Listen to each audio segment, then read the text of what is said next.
Oi pessoal, eu sou Alessandro e hoje eu vou comentar esse quadrinho aqui, O Golpe da Barata, o mais recente quadrinho argentino lançado no Brasil pela editora Comic Zone, que, bom, como todo mundo sabe, tem se especializado tanto em trazer historietas mais clássicas como Trídio, Breccia, quanto historietas de histórias em quadrinhos argentinas mais contemporâneas, como o Guarani, bom, que também saiu na Europa originalmente, mas tem uma dupla de autores argentinos, né, produzindo, quanto agora esse aqui, né, O Golpe da Barata, que é uma obra da Gato Fernandes, da Cecília Gato Fernandes. O seguinte, né, esse aqui é um quadrinho que eu tenho que reconhecer, ficou na minha mesa durante alguns dias, né, eu conscientemente fui adiando a leitura de O Golpe da Barata. Por quê? Por causa da temática, assim. Esse é um quadrinho que fala sobre abuso sexual de crianças, né, e a autora, ela parte da experiência pessoal dela, da própria vida dela, da violência que ela sofreu para construir essa obra. Assim, né? Ela fala sobre a sua infância, né? Sobre os abusos que ela sofreu do próprio pai. Né? É isso que nós temos aqui. Né? E por isso, bom, eu acabei adiando um pouco a leitura, né? Passei uns X-Men do Hickman na frente, passei uns quadrinhos da DC. Por quê? Né? Depois que eu me tornei pai, situações de violência com criança mexem muito comigo. Né? Claro, já mexiam antes, mas agora mexem muito mais. Quando eu escuto casos de abuso sexual, então é alguma coisa que realmente tira meu chão. Assim, né? Eu sei o quanto que isso fere pessoas. Né? E claro, ao ler o relato de alguém, claro que vou pensar no meu filho e na minha filha. Mas é o seguinte, rapidamente para contextualizar a vocês um pouco sobre como é que eu me aproximei dessa obra, deixa eu contar aí um relato pessoal de como eu travei contato com pessoas que sofreram violência sexual na infância. Né? Durante muitos anos, né, eu ajudei em trabalhos de pastoral da juventude na Igreja Católica. Ainda ajudo, mas agora com o ritmo da vida, né, e também um pouco por causa da situação da pandemia, essa minha atuação está muito mais limitada. Mas assim, bom, espero voltar para diversos retiros, e faço isso desde os meus 16 anos. O que acontece, né? Conforme eu fui envelhecendo, foi uma coisa que aconteceu naturalmente e foi uma coisa até que me surpreendeu, né? Começaram a vir pessoas mais conversar comigo, né? As pessoas, bom, num retiro, numa reunião, Alessandro, posso conversar? Então eu vi o relato de muita gente sobre muitas coisas, né? E teve um retiro específico, né, no qual eu conversei com muitas pessoas, sei lá, durante aqueles dias eu tive conversas de 1 hora com pelo menos 15 pessoas, assim, é bastante coisa, tá, gente?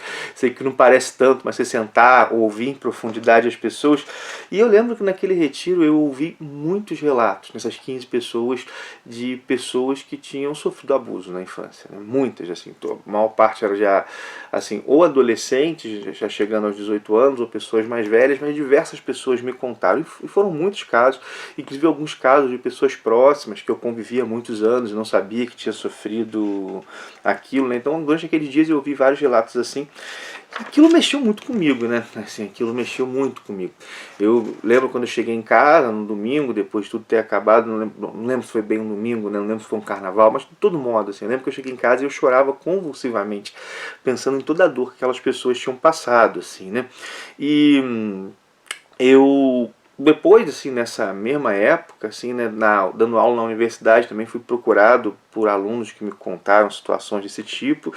E, assim, na época, né, eu fui procurar um padre, que era meu amigo desde a adolescência, e dividir com ele aquilo. E uma coisa me marcou muito, foi uma parte da nossa conversa.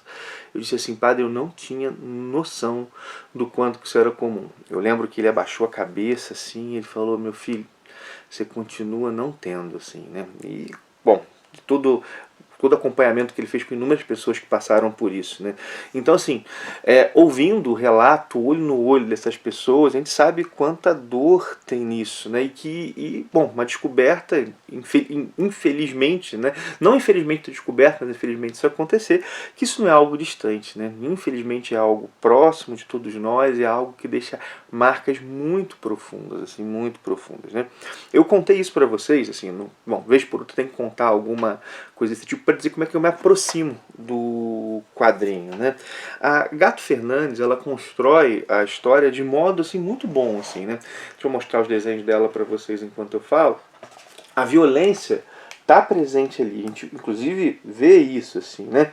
mas ela faz questão de mostrar que, como criança, a vida dela não se resumia a isso, né? E ela é uma criança imaginativa, que gosta de jazz, que gosta de desenhar, que tem esse apreço pelas artes, né? Que, bom, enxerga o mundo de modo bastante encantado, né? Cheio de potencial e assim, ou seja, ela não se resume à violência que ela sofreu, mas essa violência a impacta muito, assim, né? A impacta muito. O que nós vemos aqui, né? Nós vemos uma família, né? Moram na mesma casa, o pai, a mãe, os dois filhos, né? Uma é a menina e o outro é a menina que é assim, a protagonista, né? Que faz às vezes da Gato Fernandes, e o irmão dela e a avó. Né? É uma família que tem suas dificuldades, o pai está desempregado, a mãe e o pai vivem um relacionamento muito conturbado, violento. Né? É interessante, porque a mãe é psicanalista e a avó é religiosa, e essa menina, ela lê esse mundo, né, a partir dos olhos de uma criança, é claro. Né? A relação entre os irmãos, por exemplo, é muito legal a maneira que é construída. Assim.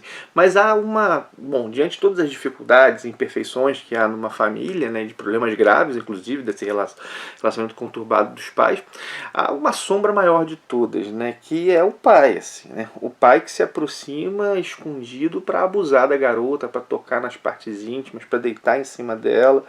E ela que não entende aquilo que ocorre, né? Ela que não entende aquilo que ocorre, mas já sabe que aquilo não é algo bom, não é carinho, não é nada disso, né? É algo ruim com ela, assim. E eu sempre, ela narrando isso, né? Isso aqui aparecendo na história, eu sempre fico pensando, né? Eu lembro de uma situação pequena com o meu filho, bem novo, né? Ele estava na banheira, né? A mãe dele estava dando banho e ela pediu: segura o Bento aqui. E a minha mão estava gelada, assim, né? Eu encostei com a mão gelada nele, né? Bom, estava num banho quente. Você encosta com a mão gelada, né? A criança já toda se ajeita, assim. E foi muito interessante quando eu vi aquilo, porque eu botei a mão gelada, aquilo incomodou. Mas o Bento, ele logo, e novinho, não lembro agora a idade que ele tinha, ele tomou aquilo como uma brincadeira. Para ele, estava tocando com a mão gelada para ele se desviar, para ele brincar. Eu fiquei pensando naquele momento, né? E isso é um detalhe pequeno da minha vida, mas que eu sempre carrego. Cara, as crianças, né? Elas relacionam com os pais, elas não pressupõe má intenção, né? Tipo, esse dia lá foi sem querer que eu botei a mão gelada no banho dele. Ele não achou que foi sem querer, achou que foi uma brincadeira e que eu estava propondo um jogo ali para ele. Olha só, né? Então, uma violência contra a criança, né? Além de todo mal que a gente sabe que tem nisso, tem esse aspecto, né? A violência com alguém que, né, que só espera de você, que não espera de você fazer mal a ela, né? Que ela olha para você só como alguém que vai chegar de maneira positiva. Aqui a menina já é um pouco mais velha, né? Mas ela não lia essa de cara, assim, o pai que é o meu mal. Tanto que, bom, a gente vai ver como é que não vou dar spoiler, mas como é que a coisa é revelada depois, assim, né? O tom cartunesco do traço da Gato Fernandes, inclusive, contribui para criar esse ambiente que é infantil e que a violência chega. Né? Nós vemos aqui um recorte de tempo curto, né? Vemos a entrada dela na escola, convívio com a amiguinha, a separação dos pais, né? Bom, isso não é um spoiler bem, porque bom, é a vida dela, né? É baseado na vida dela. E vemos também, além da violência, certa negação dos que estão à volta, né? A avó, né? A gente nem vê a avó sabendo, mas assim, com certeza não procura saber. A mãe que sabe, mas finge um pouco que não está acontecendo, porque não quer ser a mãe que separa a filha do pai. E esse processo de negação de quem está em volta acaba expondo a menina cada vez mais e mais àquele que a violenta e a machuca. E que aqui, é o próprio pai. Né? Bom,